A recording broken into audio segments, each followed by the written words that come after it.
발달장애 어른 주변 사람들의 대응 방법. 네, 여러분 안녕하십니까? 심리상담소를 찾아주신 여러분 반갑습니다. 정기입니다.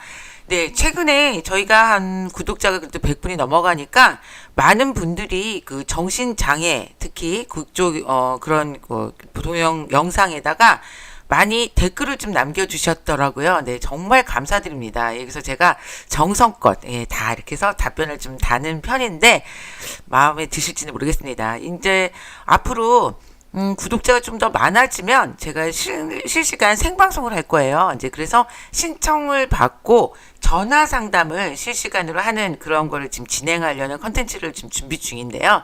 어쨌든 조금 더, 좀 진행을 하고, 그 다음에 구독자가 조금 더 모이시면 그때부터 직접 이렇게 길게 글 안 쓰셔도 전화를 통해서 상담을 진행해 보도록 하는, 그럼 좀 괜찮지 않을까라고 생각이 드는데 여러분 어떠세요? 네. 자, 어쨌든 이번에 그 발달장애 성인에 대해서 우리가 지금 한 3번 정도 진행을 했었죠. 이제 했었는데 여기에서도 많은 분들이 댓글을 좀 써주셨어요. 이제 그래서 이런 경우가 뭐 어떻게 좀 해결을 지금 실제로 주변에 이런 사람들이 있다. 그런데 어떻게 주변에서 대응을 해야 되냐 이제 이렇게 물어보시는 분들이 좀 있으셨어요. 그래서 오늘 그 조금 대응 방법 정확하게 이렇게 합시다 라는 건 아니지만 그래도 여러분들이 이렇게 알고 계시면 이렇게 하면 되겠구나 라고 좀 어떤 지침이 되지 않을까 라고 생각을 합니다. 자, 그래서 한번 진행을 해보려고 해요. 물론 이거는 서적에 있는 내용을 기반으로 해서 이야기를 진행합니다. 알고 계시죠? 자, 그러면 방송 한번 진행하면서 보시죠. 자, 네. 자, 이렇게 발달장애 어른 주변 사람들의 대응 방법에 대해서 이야기를 나누겠습니다. 자, 보시면, 지금 이 서적을 기반으로 해서 저희가 방송을 진행하고 있다는 거, 다시 한번 좀 말씀드립니다. 이 서적이 있어요. ADHD 이렇게 나와 있습니다. 자, 보시죠. 자, 먼저, 아무래도 우리가 앞에서 어떤 증상, 발달장애 성인이 갖게 되는 증상, 그 이외의 증상들에서 여러 가지를 다루었는데, 행동에 대해서 이제 여러 가지를 좀 다루었었죠? 자, 그런데 여기에서 우리가 지금 지난 시간에도 방송을 통해서 이렇게 보다 보면, 분명히 우리 주변에, 이런 유의 좀 사람이 있었는데, 그러면, 이런 종류의 지금 발달 장애를 앓고 있는 건가? 라고 보여지는 분들이 분명히 있을 것이다. 라고 제가 말씀을 드렸었죠. 자, 그런데 사실상 가족이거나 가족 구성원 중에 한 명이거나 혹은 2명이거나 어쩌면 또 직장 내에서도 우리 또 동료 중에 누군가가 이런 발달 장애를 가지고 있다라고 하면 사실상 잘 모르는 상태에서는 엄청 피곤하게 느껴지기가 쉽죠. 사실은. 그쵸? 자, 그래서 또 막상 진단을 받고, 이 ADHD구나, 라고 했을 때도 어떻게 해야 되나, 라는 정말, 어떻게 보면 조금 약간, 과잉, 주의력 결핍, 과잉 행동, 이러다 보니 약간 이게 감당하기가 힘든 케이스가 좀 많죠. 자, 그래서 한번 이렇게 갖고 왔는데, 먼저 배우자 혹은 가족, 자, 이런 대응 방법에 대해서 이야기를 하기 전에요. 이 저자가 자기의 이야기를 빌어서 이렇게 했어요. 근데 이게 무슨 얘기냐면, 사실 이 저자가 ADHD를 앓고 있는 저자인 거예요. 그래서 이 사람이 호시노 요시코라는 분인데 이분이 의사 선생님이세요. 근데 이분이 원래 ADHD를 앓고 있었던 거예요. 자, 그래서 이분이 이제 자기 사례를 들면서 이제 이야기를 했는데 처음에 면허증을 따러 가서 이분이 이제 어릴 때죠. 운전면허증을 따러 가서 할 때도 어떻게 간신히 했는데 이제 외곽으로 나가서 이제 면허시험 보는 게 있었나 봐요. 이제 그런데 그때 신호등을 전혀 보지 않고 달리는 바람에 그 옆에 있던 분이 이제 운전 코칭을 해주시는 분이 당신은 평생 운전을 하지 마라. 큰일 나겠다라고 하셨다고 해요. 그래서 이분은 실제로 지금까지 운전을 하고 계시지 않다고 합니다. 그냥 면허증은 따고 그래서 운전을 안 하는 조건으로 면허증을 받았다고 해요. 자, 그래서 그린 면허라고 그러죠. 그러니까 그냥 갖고만 있는 그런 상황이었고, 그러다가 이분이 이제 의대 가고 이제 이렇게 공부하는 과정에서도 이제 자기의 이야기를 하면서 대체적으로 이제 좀 이런 ADHD 이렇게 있다 보니까 2달 넘도록 잘 씻지도 않고, 그래서 씻는 걸 좀 까먹기도 하고 정말 그런 개념이 좀 없고, 그래서 또 어딘가를 이렇게 사람들이 항상 옆에서 야 너만 오면 냄새나 이렇게 핀잔도 받고, 그래도 뭐 그걸 그렇게까지 뭐 어떡하지 뭐 이렇게 뭐 사회적인 사회생활 자체가 좀 불가능하고 어려운 거죠. 자, 그래서 지금 생각해 보니까 예전에 내가 어딜 가면 항상 내 머리나 내 주변에 파리가 들끓었다.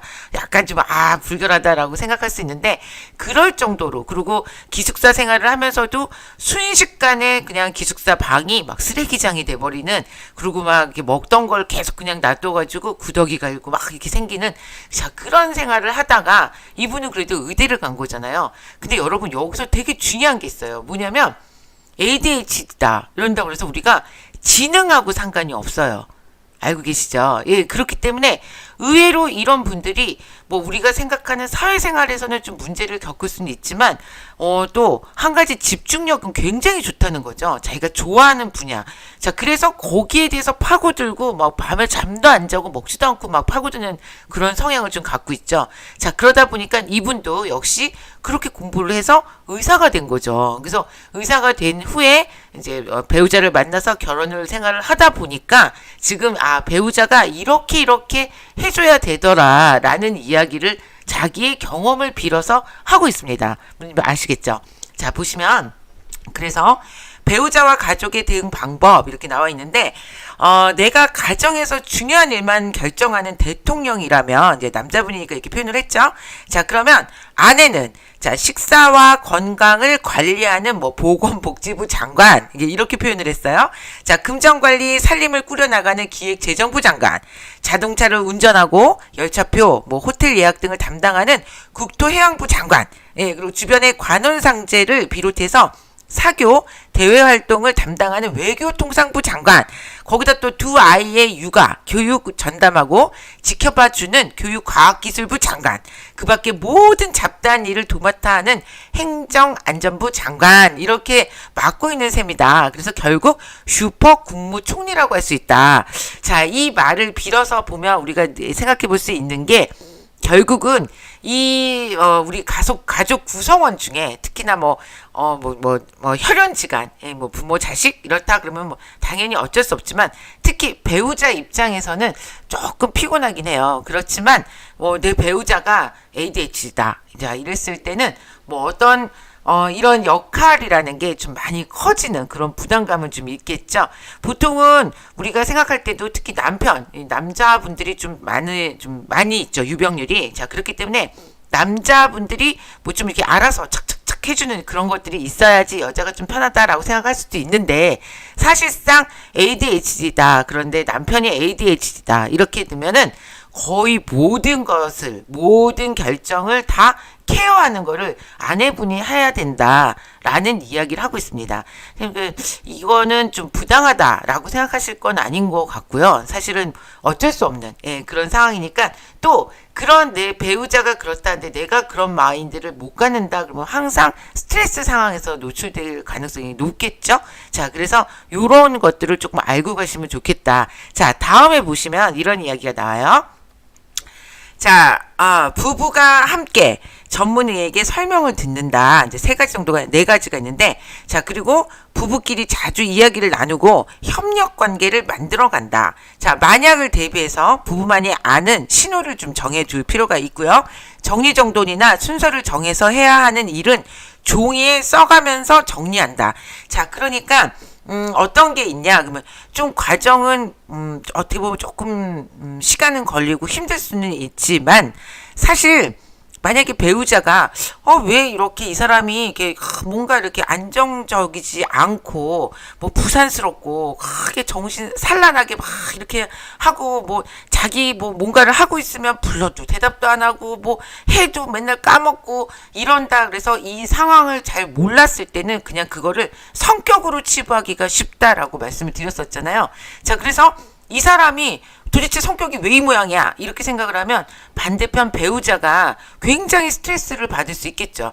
뭐 심지어는 내가 한 말을 정말 귀뚱으로도 안 듣네? 뭐 날 무시하는 거야? 막 이러면서 화가 날 수도 있겠죠. 자, 그런데 그래서 같이 이제 의사 선생님을 찾아가서 전문의한테 상담을 받다 보면, 지금 당신의 배우자는 사실 ADHD입니다. 성인의 ADHD예요. 이렇게 얘기를 들으면 아무래도 우리는 마음으로 그래서 그랬구나 라는 그 원인을 알 수 있게 되면서 동시에 우리가 좀 수용할 수 있는, 포용해 줄 수 있는 그런 마음이 생기잖아요. 이제 그래서 반드시 전문의를 좀 찾아갈 필요는 꼭 있다라고 말씀을 드리고 싶습니다. 자, 그래서 또 이런 그래서 이제 뭐 예를 들어 뭐 ADHD 진단을 받았다 그러면 이제는 두 분이 마주 앉아서 당신이 이러한 것 때문에 그런 거라는 걸 내가 알았으니 이제 우리가 어떻게 이 가정을 잘 꾸려나갈 건지 그거 이제 뭐 갖고 있는 그 성향과 뭐 이런 것들을 나눠서 업무를 좀 업무라기보다 아까 앞에서 말 가정에 관련된 모든 일들을 좀 나눠서 하는 자 이런 거를 서로 이야기를 통해서 정하고 그게 굉장히 중요하겠죠. 자 그래서 또 한쪽에서 어쨌든 많은 좀 배려와 관심과 수용이 좀 필요하겠죠. 자, 그래서 계속 꾸준하게 지속적으로 뭐 어떤 정리정돈 자체도 순서를 좀 정해놓고 뭐 요거는 한다음에 반드시 이거 한다면 이거 자, 뭐 이런 식으로 매주 화요일 날은 당신이 재활용을 하는 거야. 자, 그러면 퇴근하고 집에 오면 몇 시니까 오자마자 뭐 옷만 갈아입고 이걸 들고 버리러 가고 갔다 와서는 쓰레기통을 한번 뭐 세척을 해서 제자리에 놓는 뭐 이런 식의 순서를 정해주는 막연하게 화요일이니까 뭐 이제 앞으로는 뭐 화요일도 말 안 하고 앞으로 재활용만 관리 뭐 여보 당신이 해 이렇게 하면 이런 경우에는 그거를 까먹기가 쉽다는 거예요. 이따가 또 나오는데 그래서 반드시 모든 행동에는 순서 그런 것들이 정리가 돼서 순서를 정해주는 게 굉장히 중요합니다. 무슨 말인지 아시겠죠? 자, 그래서 일단은 가정에서는 그래도 가정이라는 거는 그냥 깊은 유대관계가 있잖아요. 그리고 사랑으로 이루어진 거고. 자, 그렇기 때문에 어느 정도 수용하고 가는 그런 상황이겠지만 또 이런 경우 또 예를 들어서 직장 생활이다. 그러면 어떻게 해야 되나? 자, 그 부분에 대해서 이제 보시겠습니다. 자, 직장 상사나 동료는 어떻게 대응하나? 자, 그러면 일단은 이제 1번 과잉 행동으로 차분하게 있지 못하는 경우, 이제 행동이 좀 차분하게 한 자리에 앉아 있거나 뭔가 업무를 이렇게 진행을 못하고 앉아 있다가도 금방 벌떡 일어나서 막 저쪽에 갔다 온다거나 괜히 왔다 갔다 돌아다니거나 자 이럴 경우에요. 자 이럴 때는 어떻게 하냐? 몸을 좀 많이 움직이는 일을 맡기는 게 좋고, 자 장시간 책상에서 일하는 경우에는 잠깐 그러니까 휴식을 취하러 이게 밖으로 나가는 거를 좀 인정해 줄 필요가 있다. 이분들은 갑갑한 걸 못 견뎌요. 그리고 또 돌발적인 행동을 하기 때문에 사실상 뭐 잠깐 쉬어야지 그러면서 뭐 쓸데없이 막 나가서 막 걸어다니면서 회사 바깥에서 회사를 막 주변을 돌아다니기도 한다는 거죠. 자, 그러니까 아니 근무 시간에 잠깐 쉬라고 그랬더니 왜 밖을 나갔다 와? 막 이런 게 아니라 이 특성을 그냥 인정하고 가자. 자, 이 얘기입니다. 자, 두 번째. 주의력 결핍이 되어 있고 주의가 좀 산만한 경우에는 누구에게도 방해받지 않고 혼자 있을 수 있는 시간과 공간을 좀 제공하는 게 좋다. 자, 그래서 또 특히나 집중이 필요한 업무를 할 때는 직장 내에 빈 방을 좀 사용할 수 있게 해주는 것들이 좋다. 그러니까 여러 사람과 모여 있는 것보다 어떤 집중적인 일을 할 때 이럴 때는 좀 빈방에 들어가서 혼자 이거를 하고 나와 라고 이렇게 해주는 게 좋다는 거죠. 앞에서도 말씀드린 것처럼 사실은 이제 우리가 볼 때는 주의력이 너무 산만해. 그리고 행동이 너무 과잉 행동이야. 이래서 우리가 피곤하다고도 할 수는 있지만 이런 분들이 갖고 있는 가장 큰 특성 중 장점이라면 장점인 게 굉장히 집중력이 좋기 때문에 자기가 좋아하는 일에 대해서 모든 건 그렇지는 않죠. 자, 그렇기 때문에 그 분야에 대해서는 또 엄청난 창의력이 발생이 된다는 거예요. 대체적으로 지금 뭐 이렇게 우리가 알고 있는 유명한 사람들, 뭐 보면은 뭐 아인슈타인 이런 사람도 아스퍼거였다. 그래서 뭐 이런 정도의 장애를 갖고 있었다라고 얘기를 하고 있죠. 그러니까 자기가 좋아하는 분야에 있어서는 정말 대단한 그런 어떤 창의력을 갖고 있습니다. 뭔지 아시겠죠? 자, 그리고 또 주변의 소음을 차단할 수 있도록 이어폰이나 귀마개를 사용하는 걸 허용한다. 그러니까 이분들이 자기가 좀 그래서 그런지 모르겠는데 소음에 굉장히 예민한 면이 있어요. 그렇기 때문에 뭐 또 주변에서 무슨 소리가 들려오면 예민하다는 게 뭐 까칠해서 뭐 이렇게 뭐 못 듣겠어 이게 아니라 집중이 안 되는 거예요. 예, 그걸 막 뭐야? 무슨 일이야? 왜? 뭔데? 막 이러면서 참견을 하다 보니까 업무 효율이 아무래도 떨어지겠죠. 이제 그래서 오히려 이렇게 귀마개를 하거나 이어폰을 착용하거나 그래서 주변에 소음하고 좀 차단을 시켜줄 필요가 있다. 이 얘기입니다. 자, 사람이 적은 시간에 근무를 시킨다. 이거는 저희는 조금 해당은 좀 어려울 것 같은데 외국 같은 경우는 뭐 선택적 근무 시간을 하는 경우가 많죠. 뭐 9시에 출근해서 뭐 6시 퇴근하고 아니면 뭐 1시에 출근해서 밤 늦게 퇴근하거나 자 이럴 때 주로 이런 분들이 외국에서는 사람이 좀 적은 시간에 근무 시간을 선택해서 할 수 있도록 배려를 한다. 자 그렇게 돼 있네요. 자 또 다음 보시죠. 자, 좋은 기획안을 내지 못하는 경우, 자, 발달 장애인은 번쩍이는 아이디어가 많으므로 그 아이디어를 기획이라는 형태로 잘 만들어내는 동료와 짝을 지어준다. 자, 이게 무슨 말이냐면요. 지금 앞에서도 말씀드린 것처럼 사실 지금 발달 장애를 갖고 있는 분들은 굉장히 엉뚱한, 사실 엉뚱해 보이기도 하는데 그 엉뚱한 거에서 어마어마한 창의적인 게 나온다는 거죠. 자, 그런데 이래서 그냥 엉뚱한 이야기를 막 내뱉는 듯 하지만 실질적으로 오, 괜찮다라고 할 수는 있어요. 분명히 그런 것들이 있어요. 자, 그런데 여기에서 결여되어 있는 것들이 뭐냐? 그러면 이것을 구체화하는데 이게 좀 부족한 점이 발견이 된다는 거죠.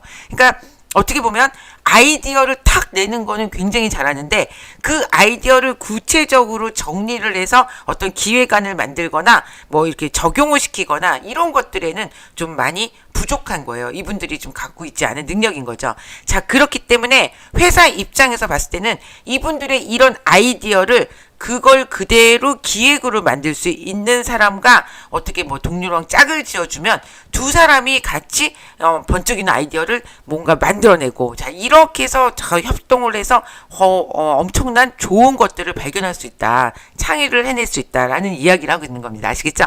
자 그리고 네 번째 시간 관리를 못하는 경우에는 하루 일정이 지나치게 빡빡해지지 않도록 좀 해준다. 그러니까 너무 빡빡하게 어차피 이분들이 잘 시간 약속을 지키거나 시간에 이렇게 탁탁탁 맞춰서 하는 그런 게 조금은 힘들어요. 이제 그렇기 때문에 아침에 와서 뭐 하고 뭐 몇 시간 있다 뭐 하고 해서 일정표가 너무 빡빡하면 아예 이분들이 그거를 못 지킬 확률이 높으니까 조금 너무 지나치게 빡빡하지 않게끔 루즈하게 조금 그런 식으로 좀 짜준다. 자, 그 얘기입니다.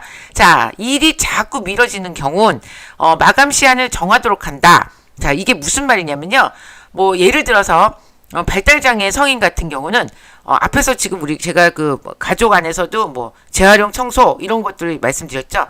이것처럼, 자, 이번에 김대리가 맡고 있는 이거를 다음 주 중으로 해서 제출해서 내도록 해. 이렇게 하면 이분들이 이거를 마감을 하고 마무리를 할 가능성이 정말 낮아요. 예. 그래서 대신에 이분들한테는 아주 구체적이고 명확한 그런 정확한 시간표를 짜줄 필요가 있습니다.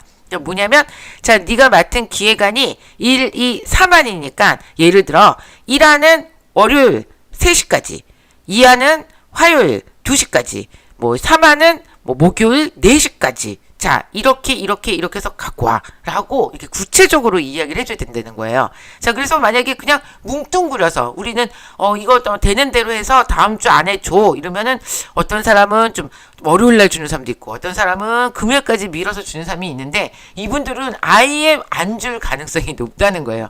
예, 아예. 못 해낼. 그렇기 때문에 반드시 이렇게 정해줘야 된다. 지금 그 얘기를 하고 있는 겁니다. 자, 스트레스 내성이 약한 경우에는, 강한 긴장감이나 압력을 받게 되는 일은 좀 가급적 맡기지 않는 게 좋고요. 본인만의 시간과 장소를 제공해서 원하는 식으로 일을 하도록 좀 해준다라고 되어 있습니다. 자, 또 보시죠. 자, 직장에서 인간관계를 잘 만들어 가지 못하는 경우에는 행동거지가 좀 무례하다라도 악의가 있는 건 아니다라는 점을 좀 이해해 줄 필요가 있고요. 그러니까 어떻게 보면 말을 좀 이렇게 팍 하고 내뱉을 때가 있어요. 그러니까 우리는 어떻게 살면서 뭐라 그러죠? 이게 좀 선의의 거짓말 같은 걸 하게 되죠. 예를 들어, 난 너무 살쪄서, 어떡하지? 나 지금 걱정이야. 이러면, 너 살 안 쪘어. 이렇게 약간 선의의 거짓말을 해준다거나, 아니야. 그래도 야, 보기에 좋다, 야. 이쁘다. 이렇게도 할 수 있죠. 자, 근데 이분들은 그런 게 안 되죠. 그러니까 뭐라 그래요? 너 돼지 같아.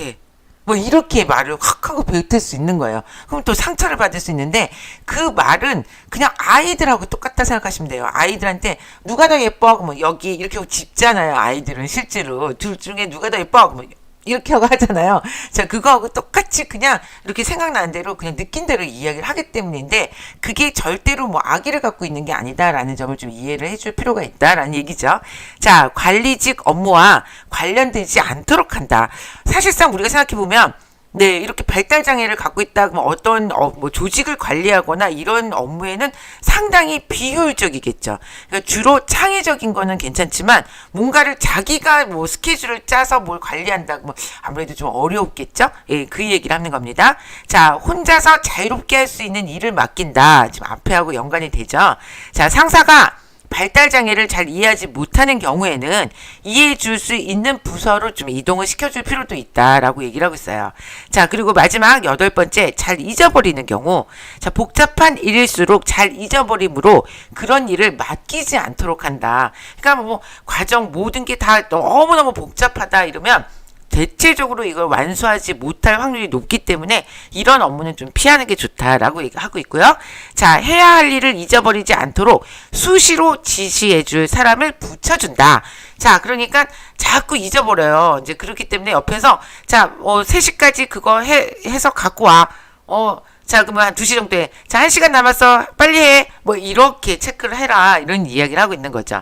자, 정보는 메일처럼 기록으로 남길 수 있는 방법으로 전달하게 한다. 그러니까 이게 무슨 말이냐? 그러면은 어떤 뭐 포스트잇에 써서 계속 붙이면서 일을 하거나 아니면 메일처럼 뭔가 이렇게 딱 이렇게 눈에 보이는 그런 것들을 해주는 게 좋지. 그냥 말로 이건 뭐 이렇게 돼 있으니까 이렇게 하고 뭐 이렇게 해서 뭐 이렇게 하면 되니까 이렇게 하도록 해. 이러면은 이렇게 해서 머릿속에 딴 생각을 하고 아까 뭐라 그랬는지 잘 못 들었는데요. 막 이렇게 이야기를 할 가능성도 있다는 거죠. 자, 여기에서 여러분들이 제가 조금 염려스러운 건 어떤 거냐면 사실상 이제 뭐 발달 장애다, 성인 발달 장애다 그러면 대부분이 아마 직장 생활에서 이런 분들이 발견이 되면 상당히 피곤하다라고 많이 느끼셨을 거예요. 자, 그런데 지금 제가 이제 직장 생활에 관한 이야기를 좀 해드리다 보면은 뭐 이렇게까지 우리가 막 다 배려를 해야 되나라고 생각을 하실 수도 있다는 생각이 좀 들어요. 예, 그런데 어쨌든 그래도 동료니까 같은 동료고 앞에서 계속 말씀드린 것처럼 이분들이 모든 게 다 엉망진창인 건 아니에요, 사실. 그쵸? 그러니까 아까 앞에서도 창의적이고 또 자기가 집중하는 일에는 굉장히 몰입을 해서 좋은 성과를 낼 수 있는 그런 가능성도 아주 무한히 크기 때문에 또 함께 동료로서 이렇게 같이 이끌어가는 그런 관계가 좀 더 좋지 않을까. 예, 뭐 발전을 위해서라면 그렇겠죠. 또 하나 조금 더 장점이라고 해서 말씀드리면 사실 이분들은 굉장히 아이들 같아서 굉장히 순수하세요. 예, 순수한 면을 많이 가지고 있고 또 막 무작정 사람을 좀 믿고 막 좋아하고 이런 면도 많이 갖고 계세요. 자, 그러니까 어떻게 보면 각박한 세상에서 우리가 막 저 사람을 이용해서 내가 뭘 해야지 뭐 이런 것들이 아주 만연해 있는데 또 그렇지 않은 면을 가지고 있는 이런 약간 어린 왕자 같은 그런 면을 갖고 있는 분들이다라고 생각을 하시면 조금 더 마음이 유해지지 않을까라고 생각을 합니다. 자, 오늘 이렇게 해서 발달 장애를 가지고 있는 성인들 주변에서 대처하는 방법에 대해서 이야기를 한번 나눠봤습니다. 여러분, 네, 또 다음 시간에 다른 이야기로 찾아오겠습니다. 감사합니다.